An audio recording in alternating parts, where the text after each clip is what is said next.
Today I'm going to share a simple 5-step process that will transform your editing.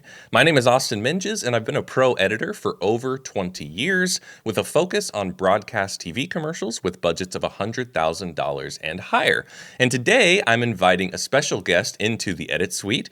We have veteran commercial director, former editor, and current co-professor with Oscar-winning actor Matthew McConaughey, Scott Rice. Welcome, Scott, to the channel. Thanks for having me, Austin. And Scott and I are going to walk you through my 5-step editing process with a real project that we finished recently, a public service announcement. We'll start by showing you that, and then we'll walk you through the steps. And by the end of the video, you'll be able to take this 5-step method into your own edits, and I guarantee it will transform your work. So Scott, let's start by watching the commercial. I know. You think underage drinking is wrong. Letting a parrot watch horror movies is wrong.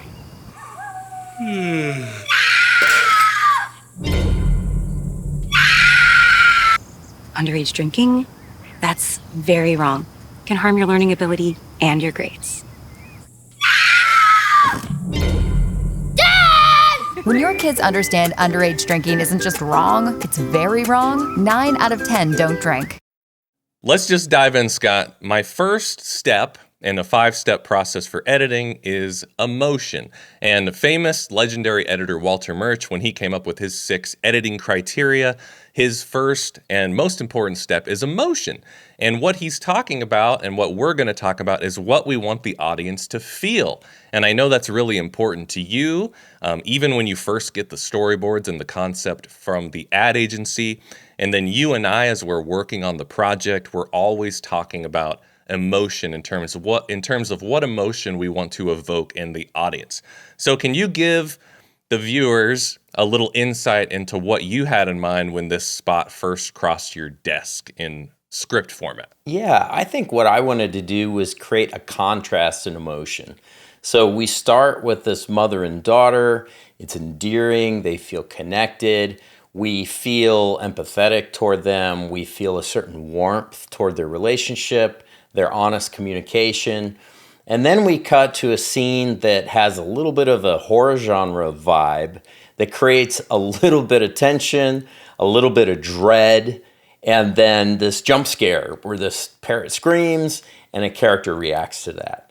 And then we come back to this very, warm, empathetic, open communication between a daughter and a mother that elicits a little bit of heartfelt emotion. And then we go back again to the dread, the horror, the shock, and then we end with a laugh. So the final emotion is sort of, to me, the crescendo or the climax of that emotional juxtaposition, that those two emotions kind of don't go together, and yet they exist in the same universe in this particular commercial, and there's humor in that juxtaposition, and then we laugh at the end.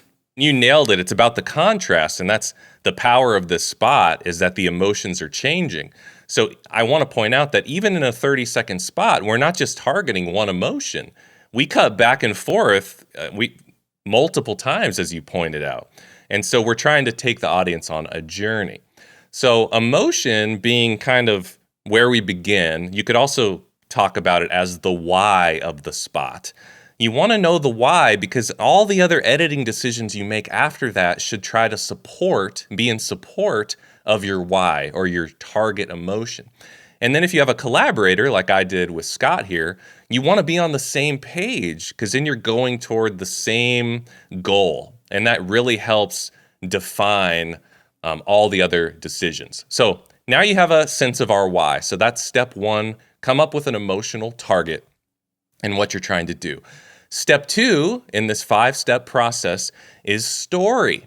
And we are typically talking about dramatic story structure. Sometimes it's called 3-act story structure. And I bet you've probably heard of this mostly with reference to feature films that you might see in a theater. But that's a misconception that story structure is only for theatrical narratives. It is very important to our process. So Scott, when this came across your desk, even though there's a script form, you are always thinking about story structure. So I would love for you to walk us through what you were thinking about in terms of the different story beats of this 30-second spot. Yeah, for me, the first act of the story was kind of this normal world that we're in, introducing the mother and the daughter on this tennis court. It's actually pickleball court. And that literally takes up 7.5 seconds of the spot. So it's exactly 1/4 of a 30-second commercial. Then we go to the dad who reacts to this screaming parrot, kind of this horror genre scene. And that's about 7.5 seconds of the spot as well. And right in the middle of the spot, we're at about 15 seconds. So again, that's the first half of Act 2, is the dad in the kitchen. Halfway through the spot, at the midpoint, we come back to the daughter and the mother on the pickleball court, and they talk a little bit, and that's almost about a quarter, about 6.5 seconds. And then we go into the final act. We have this final plot point where we go back into the fantasy, back into the horror genre, where we see this time a kid reacting to the screaming parrot.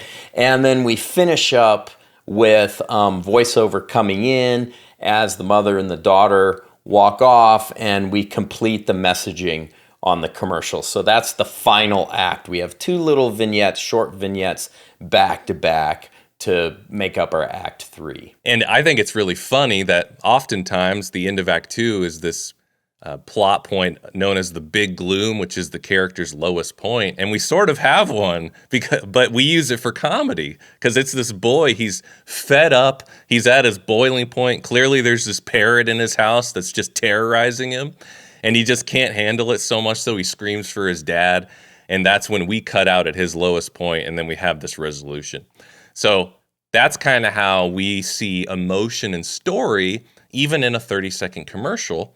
And figuring out these things first and making these your top priority before you dive into your edit, and then while you're doing all the other editing things, which we'll get to in a second, that's just going to take your edit to the next level instead of making these an afterthought. So the order of these steps is on purpose.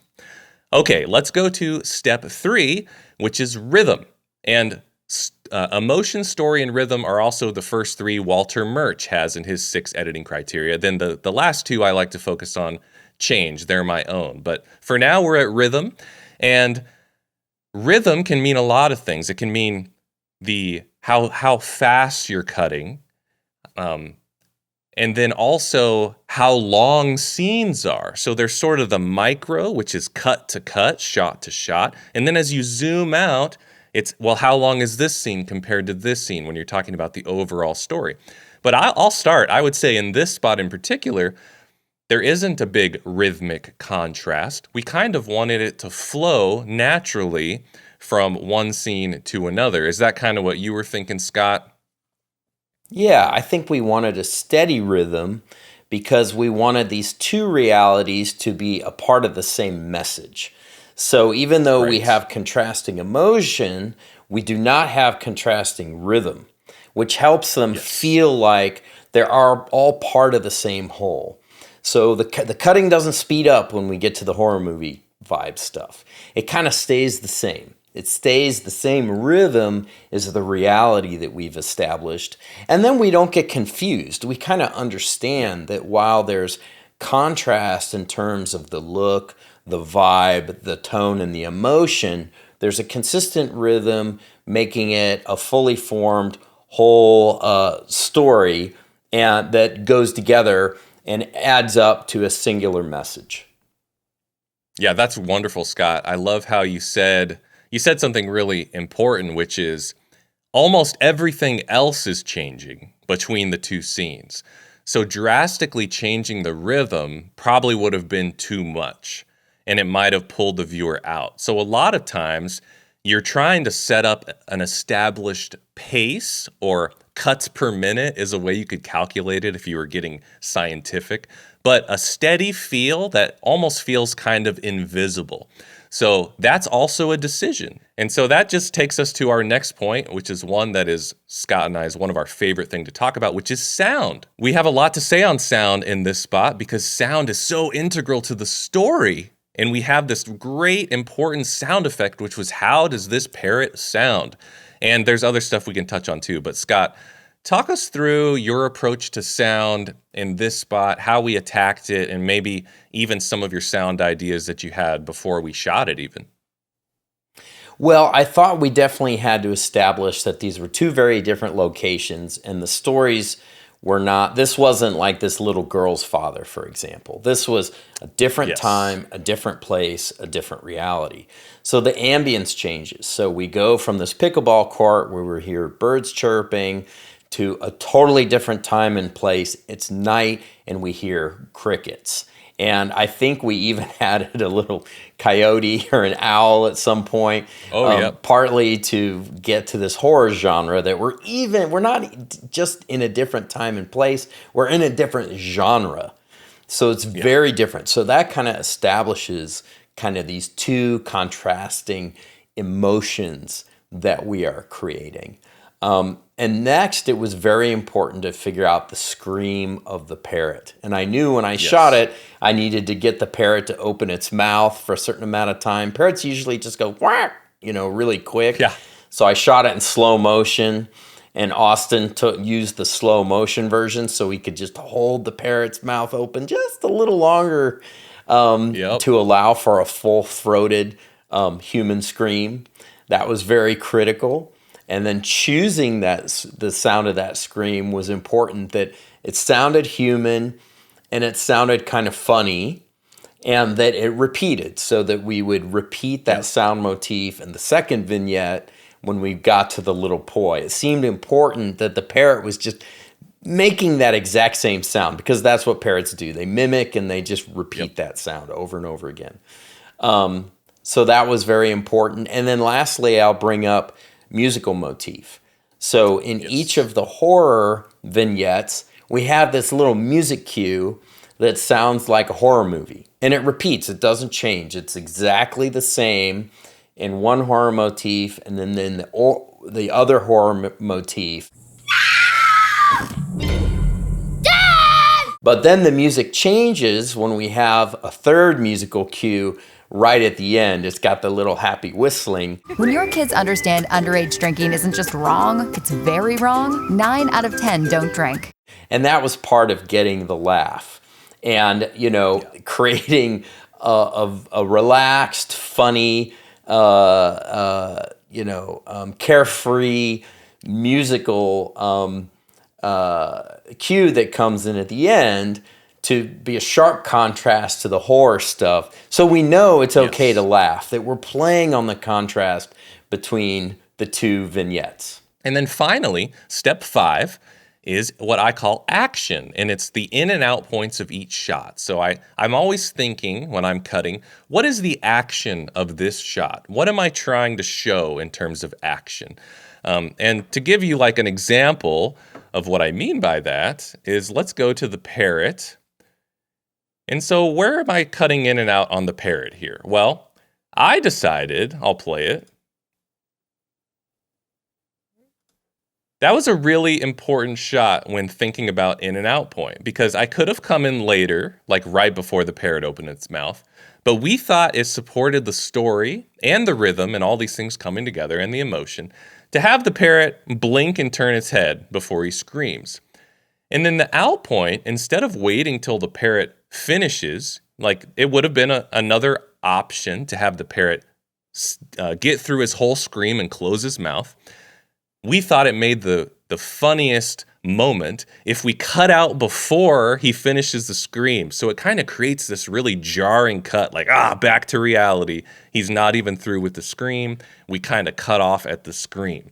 So that's one important moment where Scott and I really worked hard to think about the in and out points or the action of the shot to really support the story. Were there any other parts or things you want to add on to that, Scott, in terms of the action of each shot?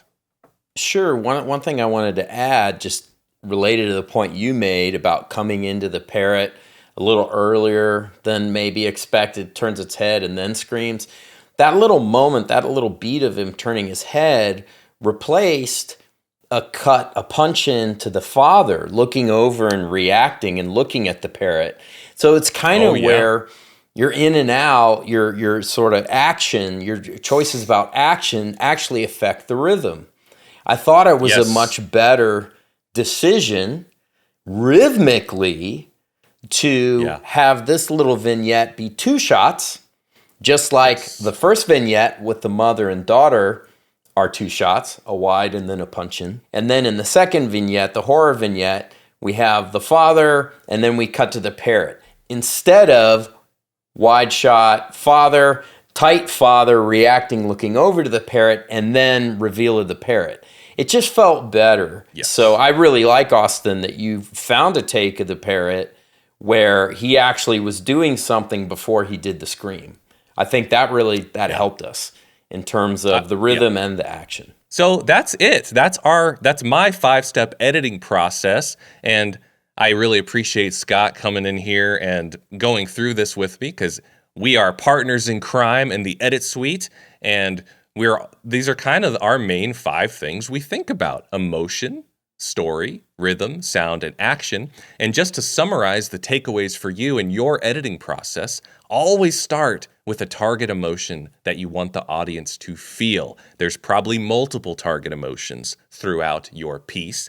Come up with a story structure where things are changing every 25% or so. Use the rhythm of your edits to support the emotion and the story of the piece, and then bring your piece to life with sound design. Go from good to great with great sound design and being very intentional on what sounds evoke the emotions you're going for. And then finally, we get to the actual cutting of shots, which most people are teaching first. But I think, in my opinion and Scott's opinion, man, if you got the emotion right and the story right and the rhythm, the audience is and the sound, the audience is with you. But we can still do better and create just the right in and out points to make our edits pop even more. So go do that, and it will transform your editing. You can download my free guide below, which goes a little further on this process. And then if you're interested, check out my course where you work on actual projects, and I give you actual personal feedback on your edits so you can get better fast. So I want to thank Scott for being here. Please go check him out on Instagram and his YouTube channel. He is an extremely knowledgeable veteran director. And Scott, thank you so much for being here. I really appreciate it. And if you enjoyed this video, I think you'd really like this one next. Happy editing.